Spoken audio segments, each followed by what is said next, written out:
Welcome back to Seed Time and Harvest. We're here with Sister Betty. We're going to help her maintain her garden.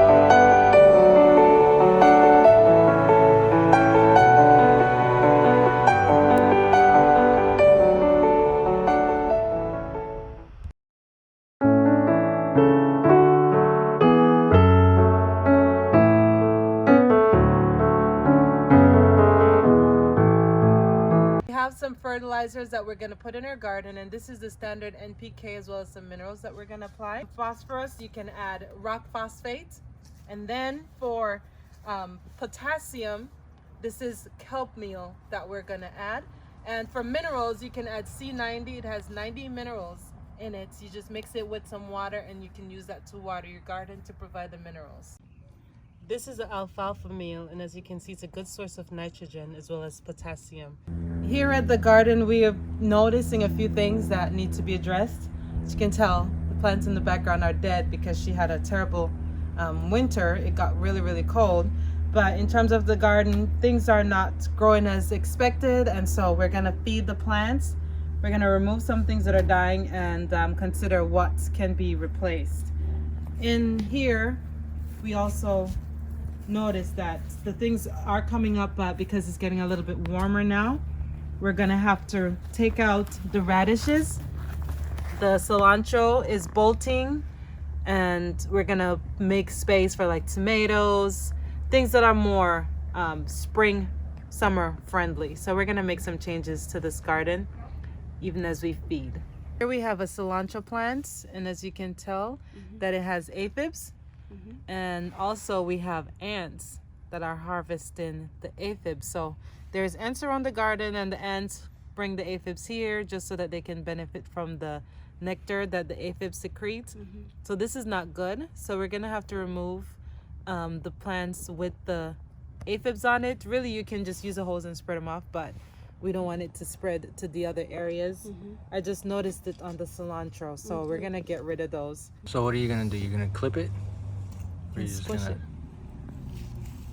You can squish it, and then we're gonna pull them up. Actually, we can just break it. This one, this one, close to where the aphids are. We're gonna break it, and then we're gonna throw this across the fence. And this one too. If it has aphids, yes. What about this little thing, right? Oh no. They were in my hands. Yes, it does have aphids on it. Can't be afraid of the bugs, okay? But these are the ones that bite. No, they don't bite. Really? Yeah. The red ones. Oh, look at that. They're all in there. Yes, the ants are harvesting aphids, so we're gonna have to get some diatomaceous earth to put around the bed to keep the ants out. Aphids are not good for the garden because what they do is they suck the juice out of the plants, and they'll cause your leaves to curl, and eventually the plant will die. And the problem with aphids is that they don't stay the same, especially if ants. You find ants in the garden, the ants will move them to different plants. It will weaken the plant and eventually cause them to die. What you can do for aphids is every 2 weeks you can spray with neem oil, or just check on the garden. You can use your hand and squish them. Oh, I have some neem oil. I can do that. Spray neem oil every 2 weeks, and if you see aphids in your garden, you can just use a hose, blast them off, or just squish them with your How do fingers. you know you have that? Because of the little flowers, or you No, just you see saw the bugs. You can see the bugs. Yeah, Okay, you just have to pay close attention. So you have to be in the garden. You have to check on it, because if you don't, the bugs are checking it out too. So you have to keep an eye on it. Competing with them. Yes, yes. So Sister Betty, are you gonna squish the bugs with your hand? I can spray the neem oil. Oh, she'll get there. I will try squeezing the bugs out. Another thing that you have to pay attention to is the plants that are growing, because here you have a radish that's really, really big that could have been harvested a long time ago, and you have a few more over there. So you want to take them out before they go bad. Okay. Or they get too I'm gonna hard. get it out. Just grab it. Yep, just grab it and pull it up. The whole thing? Okay. Next to that is a turnip, and the radish is over there. Okay.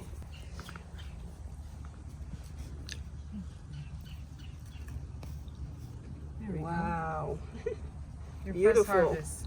Let me see your harvest, Sister Betty. Yes. Show me your yes. harvest so we can see it. Beautiful. All right, praise the Lord. I'm looking at your soil. How often do you water? I water every 2 days. Every 2 days? Mhm. How do For you? 30 minutes. For 30 minutes? Okay, but if you look at the soil, it's really, really wet. Okay, it's very wet. And it's almost like soggy wet the further down you go. So before you water, you just want to pull the soil back, because even though the top looks dry, you may look at it and say, hey, it looks like it needs water. But when you start pulling the soil back, you realize that it is very moist. And so the garden is being overwatered, so we not only have to look at the amount of time that elapses between watering, but also check the soil before we water, because you can tell that the nutrients are being leached from the soil because of too frequent watering. Because these plants were planted a little over a month ago, and they should have been a lot more sturdy, a lot bigger. But we're gonna have to address watering also and feeding. I'm gonna mix the fertilizers in these buckets. So again, put a lot more nitrogen and a lot more potassium, which is the immune system of the plants.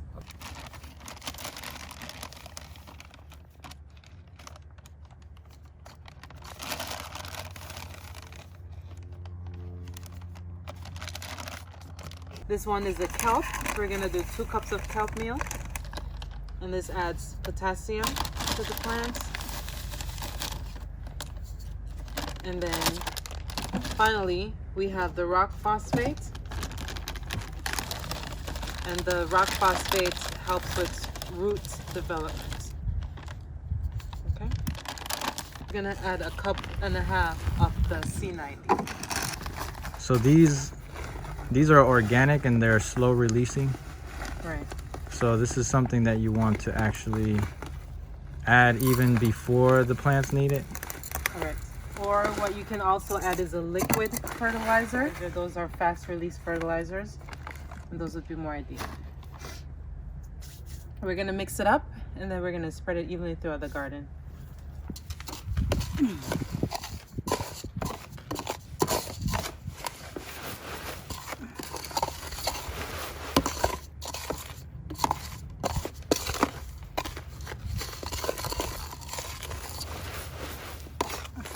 So how do you plan on feeding the plants?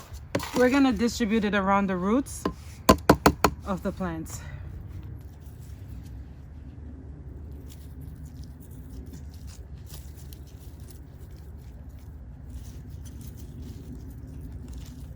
Just mix it in a little bit. What are the type of liquid ones that you were mentioning? You can get liquid fertilizer also.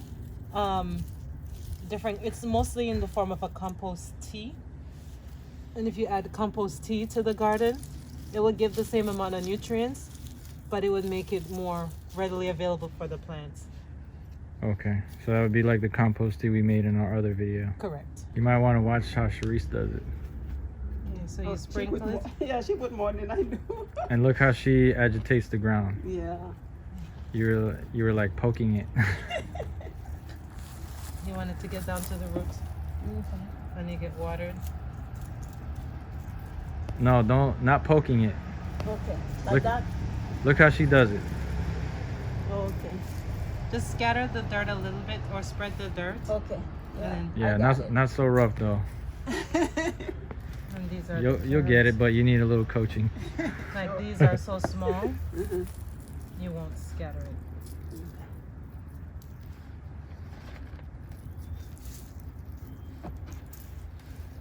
The only thing is with these, why it's also good to bury it is because the ants like to eat it also. Yeah, since you have the ants in the garden. We have to fight with so many things. Yeah, it's a controversy. There's a great controversy in the garden. Let me try to get some in there. We just finished feeding the plants here at Sister Betty's. What we're gonna do is we're gonna monitor our watering. If the soil is wet, then we don't have to water, and we're gonna apply fertilizer every 2 weeks. Okay. Okay, a balance of nitrogen, phosphorus, and potassium, as well as the C90 for minerals. Okay. All right, well, thank you for joining us on Seed Time and Harvest. Until next time, Bye. happy planting.